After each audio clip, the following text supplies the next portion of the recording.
حضرت ابو هريره رضی الله تعالی عنہ نے روایت ته فرمایي چې نبی کریم صلی الله علیه وسلم فرمایلی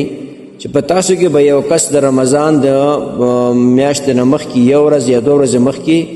روژه نه نیسي مګر دا که چېرته اتفاقا داسې وشوه چې په کومه ورځ دی روژه نیسي نو په هغه ورځ باندې د معمولو یا مثلا دوشنبه پنجشنبه د روژه نیسي هغه ورځ په 29 د شعبان یا په 10 د شعبان راغله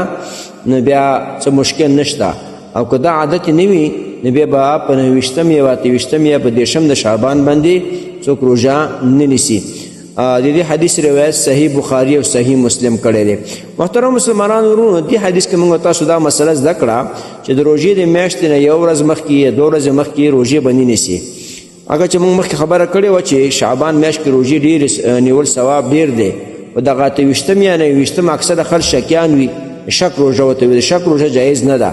نو په 29 یا په 10 د شعبان به روژه نه نیسي. که یو سړی داسې وي چې هغه هره دوشنبه هره پنجشنبه روژه نیسي،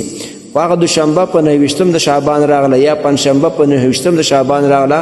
دا عادت دغسې را روان و چې پنجشنبه او دوشنبه به یې روژه نیوله. که په 29 یا په 10 د شعبان دغه ورځ راغله خیر دی، او که دا عادت یې نه و نو بیا به په خپل سر قصدن عمدن ته د 29 د شعبان روژه نه نیسي، لکه دې د شکي روژه وایي، او شکي روژې د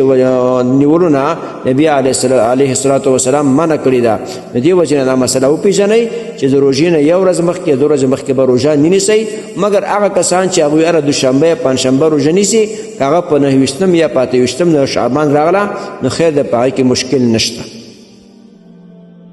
محترمو مسلمانانو ورونو، تاسو ته چې کوم روزانه د حدیث د مفهوم راځي نو د مهربانۍ او د ثواب له مخې نورو مسلمانانو ته لیږدوئ او شیر کوئ.